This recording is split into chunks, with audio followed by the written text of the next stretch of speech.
This is Mentally Dope. Join us, Charmaine and Jasmine, two Black licensed therapists, as we build a bridge between mental health and Black culture.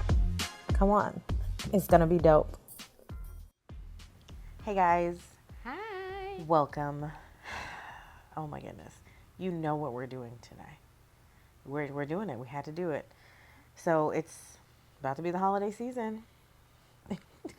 We're about to do holiday things. We need to talk about the family who prays. I don't know how you say it, like we're going to the holiday season, so we're gonna talk about the family that prays. As if I'm gonna associate that dysfunctional families means holiday season. Is that what you're saying? Maybe that's what I'm saying. Okay. Maybe we're just trying to prepare you for what you may experience in your holiday. Okay, I don't know, but we got to talk about this movie, and I just have a headache just even bringing it up now because it's too much. It's a lot. We all know Tyler. We know how he works. And so this is what you're going to get. This is what it's going to be. So if you don't recall, this movie it's been out. It's been out, okay? So if you worry about spoilers, I don't know what to tell you, okay? Because it's been out. Mm-hmm. So it is about... Pause and go watch it if you have not. How about that? Or don't. You can't miss nothing. So... Terrible. Truly. It's about two families. I don't know. It's kind of about the families and then kind of not. Like it's about the families and then it also feels like it's about that friendship between those two women at the same time. It's about a lot of things. But we're talking about one family. We're talking about the Cartwrights, and then we're talking about the other family, what is it? The Pratts? I don't know. Different last name. And we start the movie at a wedding. And we kind of see the relationship between some of the family members at this wedding. The heads of the family have been friends for years and years and years. And they have children, and they have complicated relationships with their children. The children have complicated relationships with their partners and their siblings. And then we kind of go from there. Mm-hmm. And then, literally after the wedding, it jumps 4 years. Yeah. So, they lay the foundation at the wedding, and then it jumps. Mm-hmm. 4 years after that. 4 years, and then we just see all the chaos that ensues within the family from there. Mm-hmm. And it's really not that long of a time period that it goes after that between, spoiler alert, somebody died, the whole thing. So, do y'all like this movie? Jasmine is it anybody's comfort movie, maybe? This would be a weird comfort movie. But, I mean, hey, we've seen people like Eve's Bayou, too. People love... Mm-hmm. Please go look at our Eve's Bayou video that absolutely traumatized us. Please go. Mm-hmm. Go look. But I wanted to like it. I have seen it. I forgot that I saw it. And so for me, even when I'm rewatching something, the way my brain works, I don't remember what happened. Mm-hmm. So when things are happening, I'm like, oh my God. You were re-traumatized. I was shocked and appalled. And then I was like, oh yeah, I knew that. I've seen it before. Jasmine was literally texting me as she was watching it. She was like, what? And I was like, have you never seen this before? And I was like, yeah, I have. But it's still shocking. It still shocked me. Okay? I still watch Jurassic Park and get shocked because I know what's going to happen. Yes. And it's still shocking. I definitely forgot a lot of aspects of the movie. So as I was watching, I was like, ooh, I forgot that happened. And then I saw it and I was like, ooh, I do remember when that happened. Oh, I forgot about that. Mm-hmm. But so, yeah, it was definitely one of those moments. Yeah. So we're going to kind of talk about sibling rivalry. We're going to talk about... so much. Of course, we're going to have a questions and need answers phase. We're also going to talk about just bitterness. Just being bitter. And, how that happens in life. Why that could happen in life. Generational trauma. Thank you so much. Maybe even forgiveness. Grief. Loss. Mm-hmm. There's so many themes in here that come up. So we're just going to sink our little teeth into that. Okay. Where do you want to start? We can start with I think it's the first scene in the movie, which is the sibling rivalry. We have Sanaa Lathan and Taraji P. I'm not gonna say anything. The cast was casting in this movie, for real. And so we have Sanaa Lathan and Taraji P. Henson's characters, Andrea and Pam. Mm-hmm. They're sisters. Taraji could never be a Pam. She just don't look like a Pam. I mean, it is what it is. Sanaa is the sister Andrea, and she's getting married, and you can tell that Pam is trying to have a sisterly moment in this moment. She's trying to be like, "Oh my gosh, you look beautiful!" Like let's have a moment of like fixing your dress and like fixing your hair. And Andrea is in her mood of like, I don't like this dress. It's a passed down dress from my generation. She's like, the dress is ugly. Like, I'm not feeling any of this. And Pam's like, dude, I'm gonna need you to be a little bit more grateful. You didn't even pay for this wedding. The other mom paid for this wedding. Like, calm down. You get to go out there and marry this man that you love. And she's just like, not feeling any of this. So we see like the tone for both attitudes in this moment, but we also see the tone. Not the both attitudes. Both the attitudes, and we also see the tone for their relationship. Like there is like this push pull, like they were in Yeah, this. they don't particularly seem like they like each other or they get along on a regular basis. But you can kind of see, and I'm not sure if it was like Pam's thing before, and like, oh, like maybe it was like both of them, where it's almost like we should be close. We're sisters. Your sister should be in here helping you. Your sister should be in here doing these things, but we not jiving, whatever the word is. We not. That. Yeah, we don't They're not really as get close as they want to be, and maybe not even friendly. Yeah. It seems like there's a lot of conflict in the relationship, so you can kind of tell there's tension. And we also see, and I'm not sure if there is a level of resentment, but it kind of mirrors maybe a soul food this Christmas type situation. It definitely felt like soul food to yes, me. and or like even like the this Christmas with like Regina King type thing of like you have one sibling who stays at home to help take care of family business and be there with the mom, and then you have the other sibling who gets to go off to college and work really hard, and now like potentially gets to go have another job. So Andrea is gonna like start a new life, and Pam is at the at the diner with the mom. Whether that's choice or not choice, not 100% sure. It is not really going to explain in that Those life decisions, but it looks more that. like you're gonna get to do a different life, and I'm not gonna get to do a different life. And we see Pam kind of have thoughts throughout the movie of I want more. I want to be able to do more. And then you have Andrea who's also like, I want more, but I want more on the backs of anybody else, and I'm owed this, and everybody should give it to me. Yeah, kind of that, but also like she wants more in spite of something. Like it's almost like she feels as if something wrong has happened to her in her life, and she wants her life to look different because of that, right? Yeah. Like you have this or this happened this way, I'm going to make my life look like this, and so nobody can tell me anything about my life, or I don't have to feel bad about anything in my life. There's something about that there. Like she doesn't really necessarily say, but there is something put off about the fact that her sister is still working for her mom, or her mom owns I don't want this life. that. Like, not even just I don't want this life.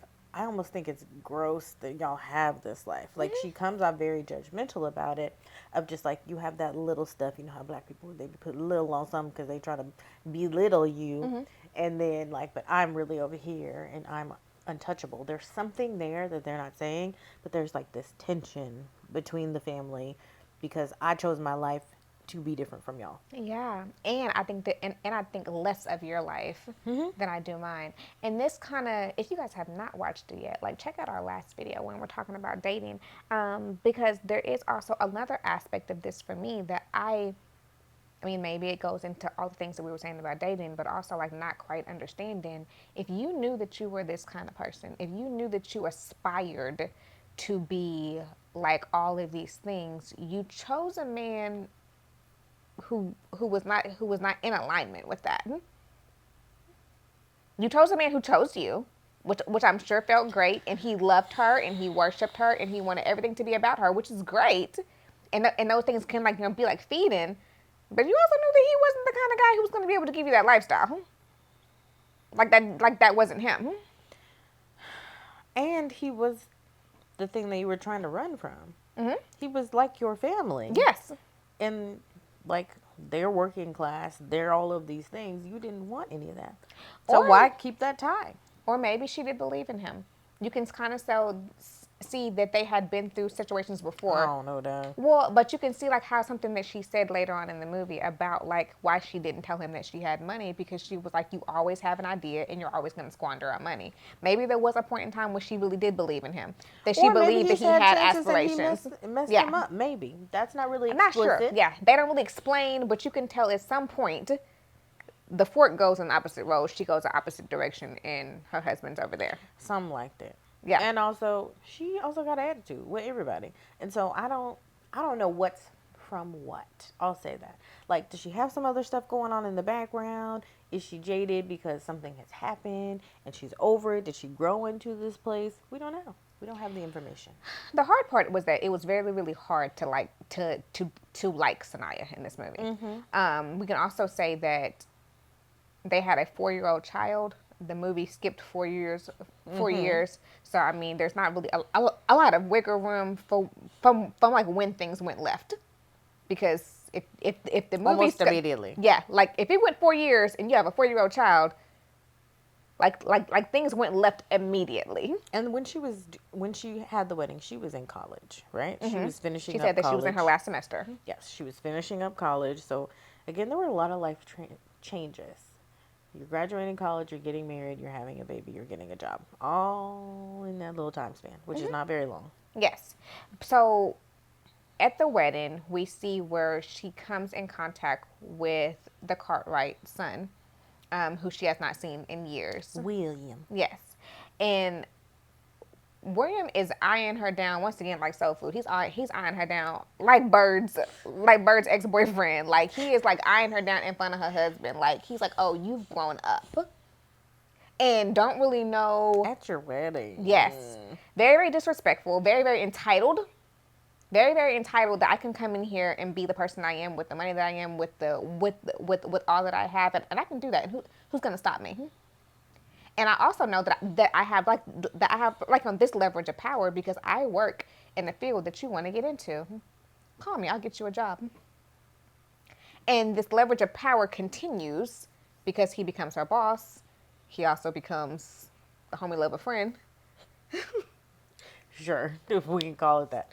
Yes, it morphs into something else as we come to find out. And not quite sure if he chose her for that reason. Did he choose her for that power dynamic? Did he choose her?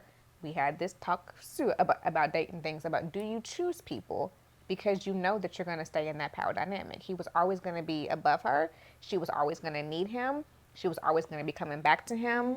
Like, he was always going to be in this situation. And like you said, it was also a little bit different from his wife. Like, that wasn't. I mean, it was, because the wife didn't work, but it wasn't in that sense. Because when she comes to talk to what's Charlotte, she says, oh, you actually were in love with him. I thought you just married him because you got out of the trailer park. She says that. Yeah. Right? So he likes something about it. He likes the dynamic. So all of a sudden, of being in control and being empowered. Yes, absolutely. So all of a sudden, they got a company car and a company house. What's a company house? That is definitely a question that needs answer. Company house, but he's paying for everything at home, and so her husband's not recognizing that. That would be a red flag to me. But I'm gonna say, I'm gonna try, is that maybe he assumed because they were very close family friends. That is something that a family friend would do. And maybe she said that. I have no idea.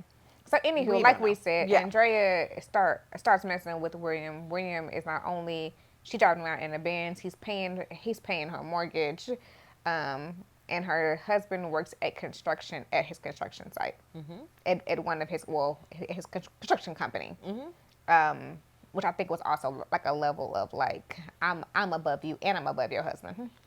Yeah, some people are into that. You know what I'm saying? Like, I don't mean like inside, I mean like into that. Yeah. Like in the bedroom into that. Just like, I'm above you. Ooh, look at that. Look at your husband down here doing all this little stuff. Yep. So we have sibling rivalry. It's a little dysfunctional, yeah. That's a tinge.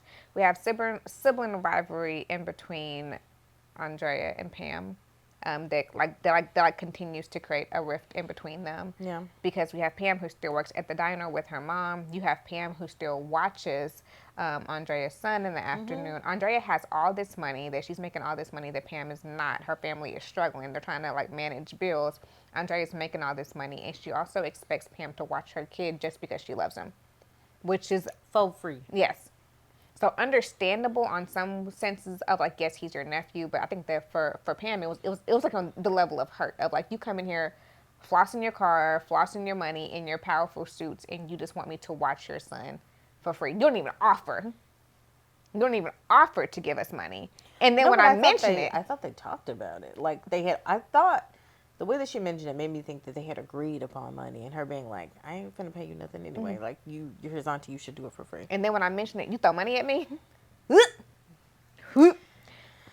And my question as well is, people who think they're better than you, and they don't want to have anything to do with you, but they still show up and be around you, or think you're good enough to watch their children. If you don't want anything to do with these people and you think they're beneath you, why would they be good enough to watch your child on a regular basis?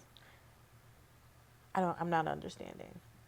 So there were also that level of just, yeah. So now it was just hard to like, and I think that was the point. Yeah. We didn't need to like her, or Yeah. they didn't want us to like her. Yes, and we also saw the two best friends who were They were siblings. no, Brothers. no, the moms. The moms. Okay. Yeah. That's So- you're talking about the brothers. So the two best friends, and Alice we see and them, Charlotte. and we see them, and how this shows up. I mean, Charlotte is super rich, super billionaire, like has like owns the company, all these things. Alice like owns her diner. She lives a very modest lifestyle. I think that we see this again too that comes out in the movie. Alice wasn't broke. She just did not see the point of spending money on things like that. Alice had money. Apparently, she had a lot of money. She just did not see the point of spending her money in certain ways. And I think that she was trying very hard to instill in her daughters some of those same characteristics. Like she wanted them to know that everything did not have to be about like materialistic things. She wanted them to be ungrateful for what they had. She wanted them to be givers, and she showed this in her everyday. She talked to them. She had the homeless man that came in. And then life is about more than that, right? Yes. Like life's not just about money and Yes. all this other stuff. And it's about giving to community. people, it's about and like being there for people. She had the homeless man that came in on a regular basis that she cleaned up and helped him get himself together. And both daughters thought that it was disgusting that this homeless man came in and he stunk and everything, and they were just like, why is she doing this? But mom was like, I am trying to instill things in them. And then you had Charlotte, who was saying the same things, that she was trying to instill things in her son as well, and her son was also not listening. And I mean, she told him to his face, the more I give you, the stupider that you get. Like you don't listen. You're not picking up what I'm giving to you, and therefore I can't trust you. And then you had Alice. The difference, I think, in that is that Alice lived out her lifestyle. I don't know that Charlotte lived that out. Maybe. She just used money and threw money at the situation. She didn't actually, or to me, it didn't seem like she actually spent time building character in someone, right? Because Alice could say, I do this for this reason. Look at my life. I've done it on purpose. I don't know that Charlotte could say that. She was just like, I paid for this. That's a little bit different. Or she acted in a way that was opposite of what she wanted him to act like. He's supposed to show up and have integrity and all that, but then you're over here backstabbing and lying and doing other stuff. But she did make it make seem sense. like that she kind of did focus a little bit more on the community as well. Like when she made her choices for the business, she was like, I'm focusing on good people, because good people are going to bring me good business. The same way that she said that when she met Alice, her husband wanted her to sell, and Alice was like, no. So he was like, I'm going to send you in because you're the people person. You can go talk to her and see how you can deal with her as people. And so I think that there may have been that aspect that she saw in her son, that her son was not capable of being anything but what he was. Yeah, but how much of that is personality versus character? Do you know what I'm saying? Character is a thing that you can build and improve. Personality is a thing that is kind of God given. That's how it is. She seems socially like she has a personality versus her son socially didn't seem to have any of the personality that she had. But I think that that's a hard part, though. And maybe he was also missing character, so. Yes, but that's a hard part, though, because and I feel like talking about this a little bit when it came to some of our depression videos. Sometimes we take emotional traits and make them personality traits. We take things that have happened to us and things that we have become because of things that have happened to us and make them personality traits. Like, you're mean because it feels like something happened to you. Yeah. That's not a personality trait. Or people were like, oh, well, I'm quiet. Like, now, yes, you could be quiet, or also you could have been hurt so much that now you show up in a quiet way.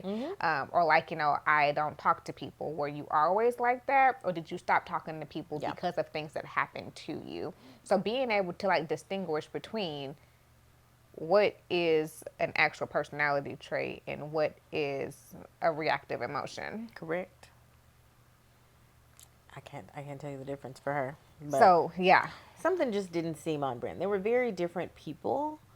Like, looking at them, you would not have thought they would have been the best of friends. Yeah. They were very different. Yeah. Yeah. It was cute, though, to see their friendship to me. And I think that was, and I think so, but like one of the things that they said when they were together, Alice said that she learned that you're not going to be the only influence on your kids. No matter how hard you try, you're not going to be your kid's only influence. Absolutely. And she was seeing it with her daughters, that no matter how much she tried, Andrea was going to be Andrea. And the same way with Charlotte, no matter how hard she was trying, William was going to continue to act like he knew better than her. And that he was going to be able to outsmart her. And she knew. It was almost like she gave him enough rope to hang himself. She knew. So there was a part in the movie to where he makes a very, very bad business decision, and in order to get them out the business decision, she has to sell her shares of the business, which would take away her ability to vote. And she was like, "If I do this, don't mess me over." And she knew he was going to do it.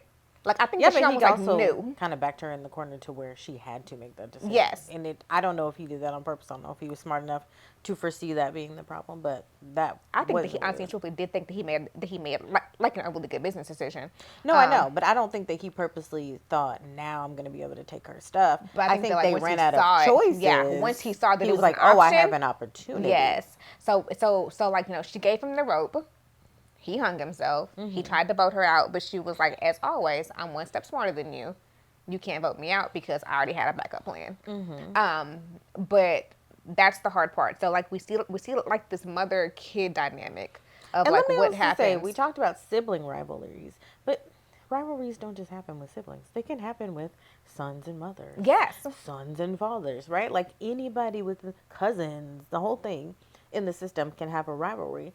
And I don't know how that got set up for them, but it definitely was a thing. It felt like he always needed to prove to her, like, I'm worth something, I'm smart, I have business acumen, I can do all of these things.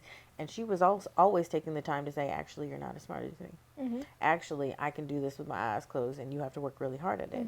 And there's always that dynamic. They never actually get to be mother and son. Yeah, because which you they're can't pulling. always tell if she's like, okay, I'm trying to humble you and get you to calm down, or what she was like trying to do in those moments of like, come down a notch, like calm down. Absolutely. Am I trying to teach you something out of love, or am I trying to humiliate you? Am I trying to teach you a lesson and not a way that you can learn from, but because I think you deserve it? But I feel like that there had to have been some aspect of where she actually believed in him, because he had a very, very high position in her company. I wouldn't have given you all these things if I didn't believe that. Why do you think that? I mean, that just sounds like being a Nepo baby to me. Like, but still, you could be Nepo and I wouldn't give you nothing. You could be Nepo, and I'd be like, but we've seen a lot of families, real and TV shows or whatever, where the Nepo kid is like, I'm gonna give you a check, but you can't like touch nothing. Or they have, like you said, you have a lot of rope to hang yourself with. So, like, if you mess it up, whatever, we got the money. We'll figure it out. I don't know. But it seems like his whole life he was being groomed for that. And as you do that, you also don't get to have a mom. Because 100%. you guys are going back and forth. And you could also tell that she was sad about not getting to have a son. Yeah. Like, she would do stuff to piss him off, and then you'd be like, well, now he's not talking to me. But you also did things to deserve that from him. 100%. And so it's a lot. And I think we can all relate. Because families are just bred for rivalry sometimes. Like, there's just a natural competition thing that happens if you're not intentional about not having that competition. Yeah. Right? Like, it may start with siblings, but it can be throughout the whole family. I think that we're also looking at something that you mentioned too, is like how sometimes that we can pass those things on. Like she says at the very beginning, which I feel like it always cracks me up when a movie says the title of the movie in the in somebody's line. So like at the very beginning of the movie, she says, "My family has been known to prey on the weak." The family that prays, but she said that like like my family has been known to prey on the weak. So it's like almost like a generational thing of like, this is how we operate. We find other people to prey on, and that this is how we show control. This is how we show dominance. This is how we like, gain whatever it is, because it's not really love, but it's like how can we like gain connection. Like this would be like on the talk of the night at dinner of like, who did you conquer today? Like, I hate it. I hate all of it. Yeah. So she makes a decision. She hires Robin Givens. Her name is Abigail, to come in and be the COO, which is also to me like a way of like also protecting him too. Protecting him of like, hey, I'm gonna give you this job, but I know that you're gonna mess it up, so I need somebody else to be able to hold this down before our whole livelihood goes up in flames, because that's what you're gonna do. We are not on the same page with that at all. Because why? If you were protecting your son, why would you put him in a situation to humiliate him?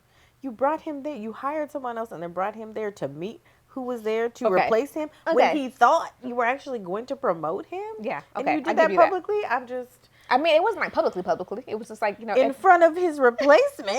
Yes. Okay. No, it wasn't at all. It wasn't a board meeting. But like, she couldn't have thought that was gonna go over well with him. 100%. That's terrible. But I feel like that it was almost like that she would continue to give him lessons, and then he would fail. She'd be like, yes, I want to see, can you do this? And then he wouldn't do it right. And she'd be like, never mind, bring it back. I know. But let me try it again. Oh, never mind, bring it back. I know, but if you're in the lesson you have to humiliate someone to do it, they're probably not going to get the lesson. So I think that there was a level too of like where she recognized aspects of her family that she did not want to continue, but she also did continue some of the behaviors as well. Which, I don't know. I don't know how she got into that family and the whole thing. But as we talked about with everyone, these things start way before they get to us. Mm-hmm. And so as we like talk about just being bitter in life, I think your bitterness can be intergenerational. Mm-hmm. Right? I know you've met these people when they're telling you about a thing and they're like bitter about it, they have resentment about it, but they haven't even experienced it yet. Mm-hmm. They just know that their mom talked about it. They got vicarious bitterness. And truly, like the people in their family, they talk about this thing, they talk about it this way. And so that informs the way that I think about stuff. And so it can't be anything else but that. And then they don't even know from experience if that thing is actually bad or not. Mm-hmm. But they perpetuate that over and over. Well, we don't do that because this is how it is. Mm-hmm. And this is how the family has told me it has to be. Mm-hmm. And I feel like that kind of happened in this movie as well. Mm-hmm.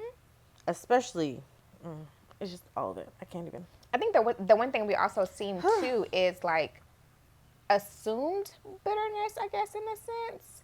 Like we kind of see it with like Pam and Andrea. It does seem like that their family had one of those like kids stay in a kid's place. I'm not going to talk to you about the things that are going on with us. So something happened with their dad. Their dad left. He went off and started a whole new family. He was doing well with the whole new family while they were over there struggling, and they never talked about it, but they knew that it happened. So therefore, you had two kids who grew up, which is like one thing that happened with us a lot of times in trauma is like when we like have to make like our own sense of things. Mm-hmm. So like both of them made sense of the situation the way that they knew how to make sense of the situation. Andrea blamed the mom. This was your fault. If you hadn't ran him away, I would have been able to have these things. Our life would have looked different. Mm-hmm. And then Pam also assumed that they were still struggling. My mom my mom is struggling. She needs money. Mm-hmm. She needs me. I need to show up this way. And that wasn't the case. Mm-hmm. Mom didn't need her for these things. Mom really wasn't living, like, actually, living, but she was not doing the way that Pam thought that she was doing. Mm-hmm. She wasn't sitting home crying, counting pennies. Right. But it's all because something that happened a long time ago that the family never talked about. Yes. But then what kept happening is like growing resentment over the years, got bigger and bigger, and then so now the whole family can't even, the girls can't even be in the same room together without fighting. Like literally they cannot come in the same room without like going back and forth and it turning into something explosive. Literally picking up her kid turns into, ooh, what you doing today? Oh, you think you better, like it's all of this. And then we have all this oozing out at the family gathering because nobody ever talked about it. Yeah, and you can tell that like both of them were like looking for ammunition against the other person. So Andrea was constantly looking for ways to throw in Pam's lack of money in her in her husband and things. And then like the scene where Andrea's husband Chris goes to the bank, which that was really weird to me. Like that's like a question that needs answers. Whatever. So he goes to the bank and he finds out that Andrea has a whole lot of money. Almost $300,000 in the bank that he does not even know about, and he tells his partner, or was it his brother? His brother. Okay, so he tells Tyler Perry character. He tells him she got a whole lot of money. Yeah, she tells Ben, hey, she got a whole lot of money in the bank. I don't know where this money comes from. Ben's talking to Pam, and he's like, "I'm gonna tell her, like, hey, this happened." He also says, "Don't say nothing about it." But he says, "I know you. Don't say anything to her." Maybe the next day she couldn't wait. Pam was like, "I know about the money that you got." Like she couldn't wait to throw it in her face, and thought that she was gonna like hurt her or like invoke emotion. Our mother's over here struggling, and you got all this money, and you won't give it to her. Once again, Mama was like, don't put me in this. I'm good. I got money. First of all, Mama was getting financial advice from Nick, the homeless man, but on a regular basis. Nobody paid attention because all they just saw was their mama being nice to a man who they deemed is like less than. Whenever he came in, both of them was like, "Ew, he stinks. This is disgusting," and they didn't pay attention to the fact that Mama was over there getting advice from Nick. And also part of it. Let me talk to you for a second, Black people. Come on, come close. It's a thing that Black parents tend to do. Is like they show up and they worry about their business, and they're not very good at explaining or teaching their children why they're doing what they're doing. Yeah. Please understand what we're saying. She wanted to teach her children about all of that, and sometimes she would say it directly, but more of the time she would just live out her life. Mm-hmm. And instead of talking and being like, this is why I do this. This is why it's important to me. This is what this means to me. The kids kind of, oh, Mom's just being weird or all of this stuff. Because a lot of times, but that happens in our families too, right? Yeah, like, or people talking riddles. You're not going to give me an actual word. You're going to say something like a weird thing. Well, like cows need tail more than boot. What? What's that mean? That's true. Use Black words, people, Linda. They just be like, this is what I do because this is what I do. Or somebody passes away and you learn that this is something my family would do. They have gone and they've visited all the old people in the community and they've taken care of this person. And they come out the woodworks at the funeral and be like, somebody did this for me. And you had no idea. Yeah. Because they didn't speak about it. Yeah. Maybe because they were humble, but also because they did not make that connection for you. And we need that connection in life. Again, 100%. Remember, kids do learn from watching you, but they also learn by you using your words and making connections for them. Yeah. And it is a thing we do in our community that would help us a whole lot if we just talked about it. Because literally, if they were in the habit of talking about things, they would have talked about the fact that Dad was gone and why that happened, the kid version of that, right? Everybody don't need to know every part of it. And we probably would have had less bitterness from Sanai's character, I just already forgot her name, and less of this family conflict. But because it'd been years and years and years, and they never even had a conversation, and we're in the habit of having conversations, here we are. Yeah. Everybody mad and upset and fighting all the time. But don't get me wrong, we still, like we said, it's hard to like Andrea. She continued to make decisions that she had to have known were wrong. I think that in her mind, she was hyper-focused on money and prestige and making better for herself. So who she hurt in the process was not even a thing. Like even when her mama said to her directly, girl, you're going to hell. And she was like, I'm gonna enjoy the ride. Like, woo! Like, at that point, it was like she knew that she was doing things wrong. She knew, she even heard the people around her like, girl, this is not gonna work out. And she was like, no, I don't believe you. But that's always been her problem, right? She hard-headed. She Yeah. want to do things the way she want to do them, and it doesn't matter who tells her. But once opposite. again, like when I say the people speaking riddles, my mama used to always say a hard head makes a soft. And I did not know what it meant at first. And you know what? You really are saying a word right there. You really are. Okay, now I understand what you're saying. I understand. Yes, you're right. So when the parents, when the elders try to tell you something and you don't listen. But that's what I'm saying. But they would say it sometimes in those riddles that we didn't get. And you so would be I like, didn't always understand these things. Yes. Like I didn't understand. It's like, no, like, you don't believe that that mean greasy. I don't understand what that means. I get it now, but I don't understand. What does it mean? No one knows what it means. This is so real, though. This is so real. So you're saying things to me, need but to I have no talk idea about this. what you're saying to me. Absolutely. And then, because it's just like a black parent to let you just have the consequences of the thing. This is what I'm also trying to say. Black parents have trouble explaining and breaking things down to why, right? When they're like, don't do this. And you're like, but why? I don't understand. Because I said so. Because I said so. Because I'm your mama. Because I know more than you. I've been on this earth longer than you. And if you ask me again, I bought you this world, I'll take you out.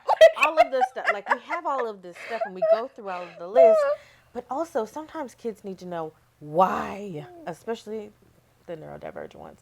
But either way, they need to know why. Yeah. Why am I doing this? What's the point of this? Give some context. But I think that there is also a level of, as a parent, being able to identify that even if you do those things, like Alice said, you're not going to be your kid's only influence. I can give you every single tool in the toolbox and you still want to go out there and choose to do something different. So there is like that element too. And I mean, I don't know. I'm pretty sure that some people have like those moments where you're like, were we raised in the same house? Like, did you get the same tools that I got? Because something didn't compute the way that it did in different situations. Absolutely. That's part of it. I also think, like we saw with Andrea, we only got to see the outside, which really reminds me of our, what's the other Gabrielle Union movie? Delivers from Eva. Delivers from Eva, right? That you get to see this on the outside, and what you get is like, oh, she got an attitude. She's an ugly person. You can't be around her. She's irritable all the time. All this stuff, which you're not seeing the inner layer. No, 100%. Which is like, something has happened to this You child. can definitely tell that she was very, very insecure. She also did not like being around people who were even like one step above her. That felt like insecure to her. But I also felt like that her covering was this man. He made her feel more. Not just the man, I think the money too and the success. But I think that also because of the fact that she attached everything to him. When her family came for her, she was like, my man got this. And take the money. He gonna give me some more. The same way that when Abigail got in her face and she was like, you're fired. You can't fire me. My man runs you. Like, it was all about like, he got this. So then like when his wife showed up and was like, you're limited to this itty bitty hotel room, and my husband will never see you again. Best of luck to life. And then, y'all, she goes after him. She goes chasing after this man. Because it was like he wasn't answering the phone. I feel like that baby boy. That's what I feel like right now. She goes chasing after this man, and this man was like, I'm done with you. Which I'm pretty sure that was hurtful. After like 4 years of them being together, all these things, like she really believed in her head that they were more than what they were. Then why couldn't they be together for any of those 4 years if they was going to be together anyway? You know how that works. I'm just saying, what do you say to yourself when you're saying we love each other, we're going to be together, but then those 4 years you can't be together? What are you saying to yourself? Why will it happen eventually if it hasn't happened already? I think that there is like a level of like what she was believing in herself, what she was doing. Like she really believed, which I mean, yes, it does not make sense. The same way her mama was saying to her, she was like, girl, does that make sense to you? You think that he's gonna leave his wife and then show up at the function with you on his arm? Like that don't make sense. Like he's not gonna do it. And she like, guess he will. You don't know. And then it didn't happen, unfortunately, people. All that to say, you might have that family a family member in your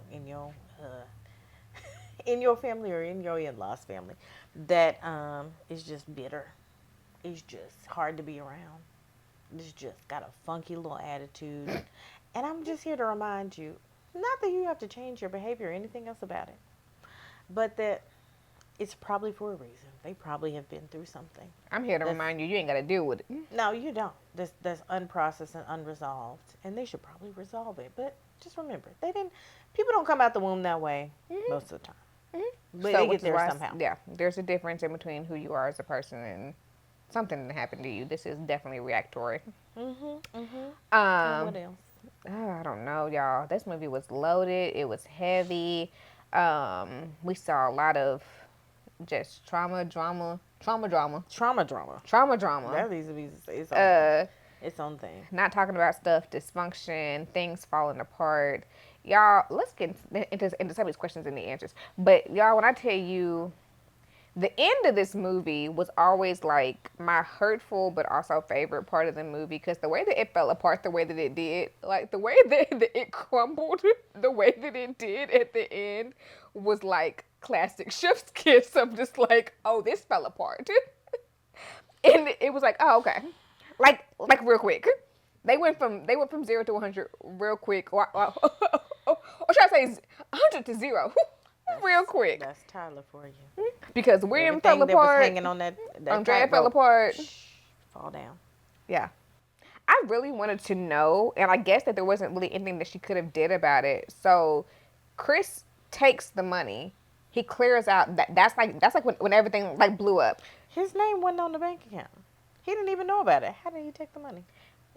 Apparently, they said that there was two accounts, which to me was weird. Like, how was there It two? wouldn't have his name on it. Though. Yes, his name shouldn't have been on So that he money. shouldn't have been able to withdraw it. He also called the bank. He also should not have been able to have access, to know how much was in the yeah, account. Yeah, absolutely. So yeah, that was the issue for me. I was like, that don't make sense. That's not adding up. But the fact that he cleared it out, even if we weren't having problems, I'm fixing to fight you. What do you mean? And she let him have the money. I don't think that she really had a choice at that point. Because if we're still married, because I mean, technically, if we're married, independent on the state, my money is your money. So if you steal it from yourself legally. But to me, there would have been an issue for the fact that you cleared out all of that money to start your business. Yeah, but if he cleared it out and they end up breaking up, she could at least have gotten half of it if she wanted to fight. But she was so hell bent on. That's why I said depending on the state. He gonna give me my money. You don't have to worry about it. You can have it. I mean, technically she got fired, so she really wasn't the breadwinner anymore. I don't know how that worked. Like, there wasn't an end for that in that movie, but we saw that she was very humbled after the fact. She was in a very small apartment. She ain't had her weave in no more. It was just a bad. She had her weave in no more, so she was doing real bad. Ooh, wait. Times were humbled. Times were humbled. Be humble. A great theologian once said, "Be humble, sit down." That's what he said. But they tried to tell her she didn't want to sit down. She had many chances to sit down. I felt like, and I really wanted to know how long was Alice cleaning up and doing Nick, or like doing. I didn't mean like that. But how long was she like cleaning up and helping, caring for Nick and him helping for her? Because Charlotte said for years. But I tell you, like, why was Pam? If it had been happening for years, why was Pam still so disgusted whenever he walked in? Like, he walked in and she was just like, "Yep, let me take you to the back, Nick." Like, if you have been doing this for years, why are you still acting like that? Right, that's your cousin Nick. Yeah, stop get over it, this. girl. You know he's gonna be here every Tuesday at 2. Stop it. That's your play brother. Y'all better stop playing around. I just, Get that man a shower and keep on. Please. Not even a shower, a bucket, though. Yeah, it was weird. He couldn't come to the house? Yeah, it was weird. weird. A bucket. And okay. Especially if Alice knew his background. You knew he wasn't harmful. You knew he wasn't like gonna be like aggressive or anything like that. You just knew he was struggling like mentally. Like, okay, yeah. Anywho, stop. Okay. You want me to share mine? Go I ahead. have so many. You couldn't even tell me. Not they getting married in a slave house. Why? Who allowed that? Listen. I thought that it was Charlotte's backyard. It wasn't. It was a slave house. It was an antebellum house. You can't tell me they didn't have slave quarters on here. Probably. So you gonna have the wedding. I understand it's free. But ain't no way I'm finna be in that slave house. You gonna do it? I'm just chilling. I'm just. So this is the hill I'm gonna Okay. die on. Charlotte and Alice, maybe they were friends on paper. Charlotte was not a good friend. And that's how I really feel about it. So you heard one portion of the story. But when she went back and said how they met, I said, oh, you was trying to gentrify the neighborhood? And the one black person that didn't want to move out, they sent you in to go talk to them and you convinced them? And then y'all became, absolutely not. Absolutely not. Not friends. And then, first of all, it was definitely given like she come was in a and sit user. down. Come in and sit down, and I'm like, you want some sweet tea? You drink sweet tea too, girl. Let's hang out on Tuesday. But she didn't have any other friends. Probably didn't. She didn't. Charlotte was a user. But Alice didn't have no other friends either. I don't know about that. Alice seemed like that she was going through like a depression too. So I feel like we don't know about that. That's why I said to me, and I think that like that's why I feel like that there was benefit to their friendship with Alice, because Alice seemed like the friend who got emotionally stuck after everything happened with her when her husband I'm not sure if they were married or whatever, but when he left her and life and she went into she went into survival mode and never came out. So where Charlotte was like, you also have to live in the midst of life, Alice was like, nah, I ain't been living, fam. I've been over here surviving. I work every day. I read the Bible every night. Like, this is my life. I don't really have fun. I don't live. So I do think that she needed someone like Charlotte to be like, we're going to live today.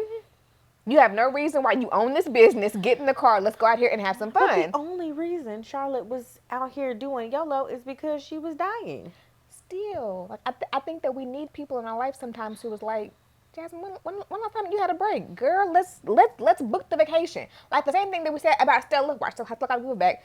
Stella needed a Delilah to be like, book the trip. Let's go. I understand that. But I'm also saying Charlotte wasn't a good friend. And that's all I'm going to say. Okay, we take it. That's where I'm going to leave. First of all, I knew it was fake. Because when they first met each other in the first scene, and they did that little fake laugh to each other, she made that little joke and was, you didn't see that part? I can't do it. I'm going to have AP insert a little, the video when they start laughing and they did that fake laugh. And I said, oh, that's not her friend. They don't even like each other. I cannot deal with you. One thing about Tyler, he always going to have a choir in a church scene. 100%.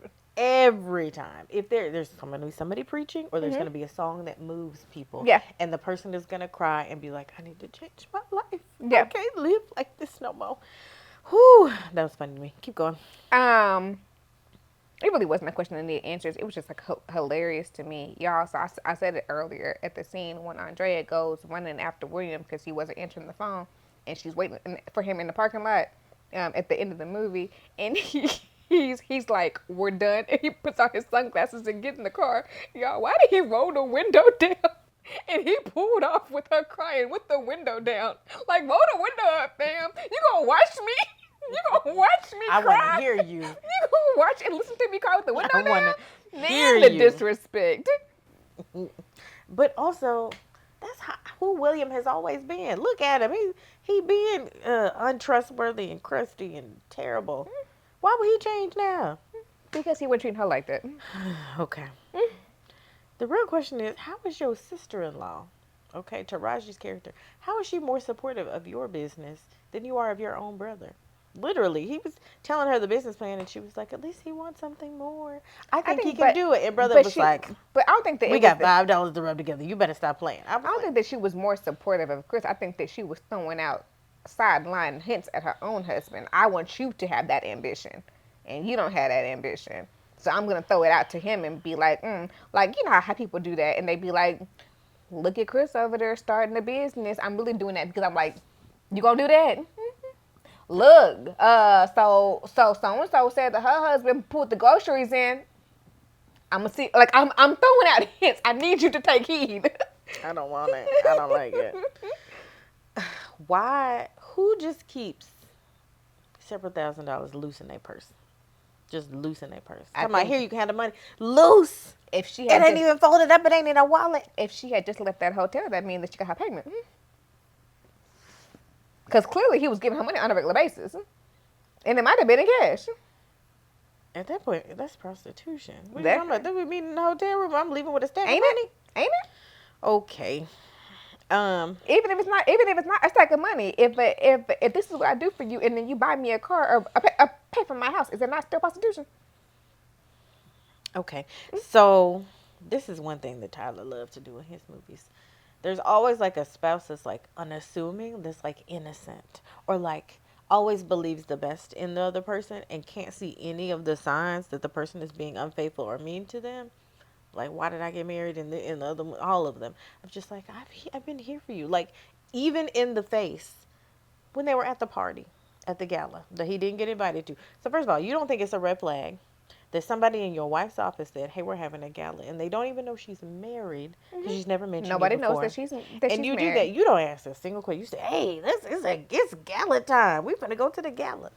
You ask no But I think questions, that nothing. it's also the hard part too is that we saw that she like really belittled him and told him that she didn't want him to talk because he was embarrassing.